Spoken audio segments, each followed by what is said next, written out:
Assalamualaikum warahmatullahi wabarakatuh. Perkenalkan, nama saya Yuyun Marliani dari kelas 2C, NIM 501160334, Prodi Ekonomi Syariah.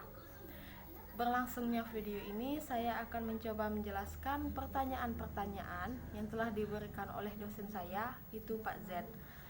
Baik, soal pertama. Dalam ilmu manajemen terdapat empat tahap dasar planning. Jelaskan. Baiklah, ada 4 tahap dasar planning, diantaranya yang pertama, menetapkan tujuan atau serangkai tujuan,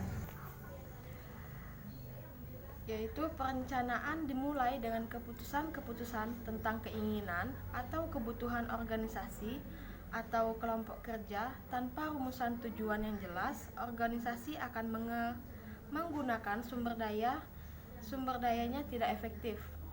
Yang kedua, merumuskan keadaan. Pemahaman akan sisi perusahaan sekarang dari tujuan yang hendak dicapai atau sumber daya yang tersedia untuk pencapaian tujuan yang sangat penting, karena tujuan dan rencana menyangkut waktu yang akan datang. Baik, yang ketiga, mengidentifikasi segala kemudahan dan hambatan. Segala kekuatan dan kelemahan serta kemudahan dan hambatan perlu diidentifikasikan untuk mengukur kemampuan organisasi dalam mencapai tujuan. Baik, yang keempat, mengembangkan rencana atau serangkai kegiatan untuk pencapaian tujuan. Tahap terakhir dalam proses perencanaan meliputi pengembangan sebagai alternatif dalam proses pencapaian tujuan, penilaian alternatif tersebut dan pemilihan alternatif terbaik di antara berbagai alternatif yang ada. Soal selanjutnya, ada beberapa teori motivasi. Jelaskan. Yang pertama, teori hierarki Maslow. Teori ini dikemukakan oleh seorang psikolog yang bernama Abraham Maslow pada tahun 1943.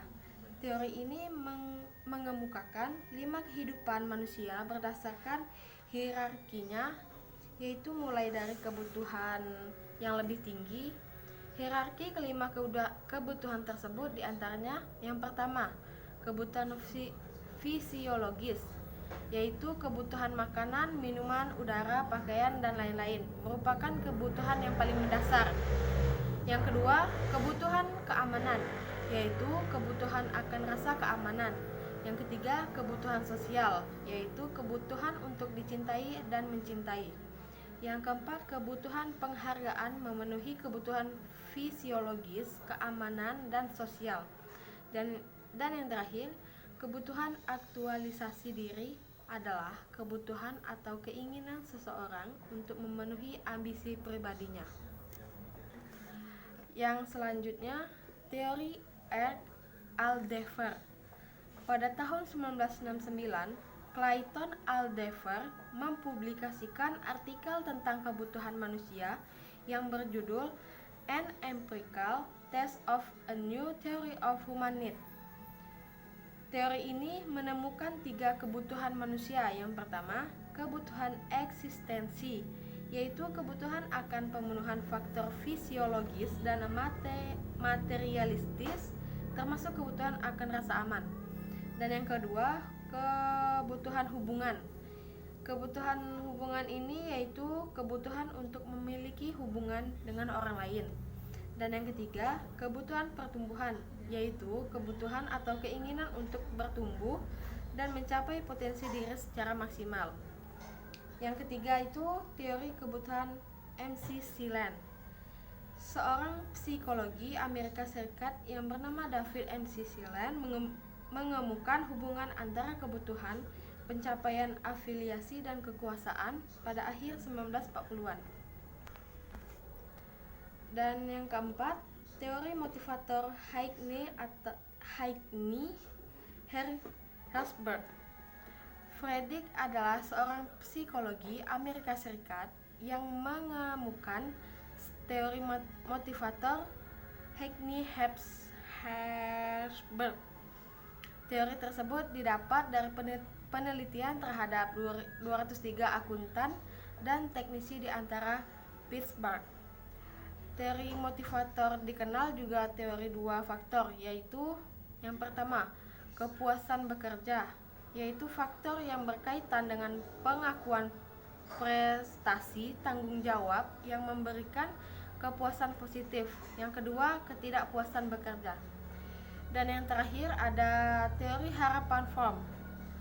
Seorang profesor Kanada yang bernama Victor Fromm pada tahun 1964 dalam bukunya yang berjudul Work on Motivation mengemukakan sebuah teori motivasi yang beranggapan bahwa orang-orang termotivasi untuk melakukan sesuatu karena menginginkan suatu hasil yang diharapkan.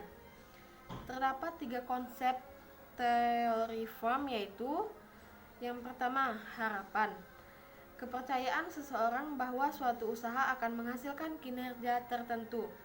Yang kedua, instrumentally, yaitu kepercayaan seseorang bahwa suatu akan mendapatkan hasil tertentu. Dan yang terakhir, valensi, yaitu mengarah pada nilai-nilai positif dan negatif yang dirujuk oleh orang-orang terhadap sebuah hasil.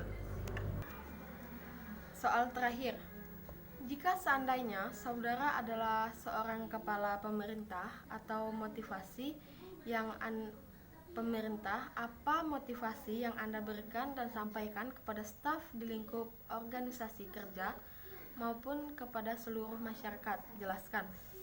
Baik, menurut saya, motivasi yang diberikan kepada masyarakat ataupun kepada staf di lingkup organisasi kerja itu bagi masyarakat yang kerja di luar rumah ataupun staf-staf yang diharuskan kerja di luar rumah harus menjaga kebersihan seperti memakai masker, mencuci tangan memakai sabun, mencuci baju yang sudah dipakai. Kemudian juga kebersihan, kemudian jaga kebersihan, jaga kesehatan. Jangan terlalu banyak berinteraksi kepada orang lain, sebisa mungkin hindari kontak fisik dan tetap semangat dalam bekerja. Baiklah, segitulah yang bisa saya sampaikan. Saya mohon maaf jika ada kata-kata salah. Saya akhiri, wabillahi taufiq wal hidayah. Wassalamualaikum warahmatullahi wabarakatuh.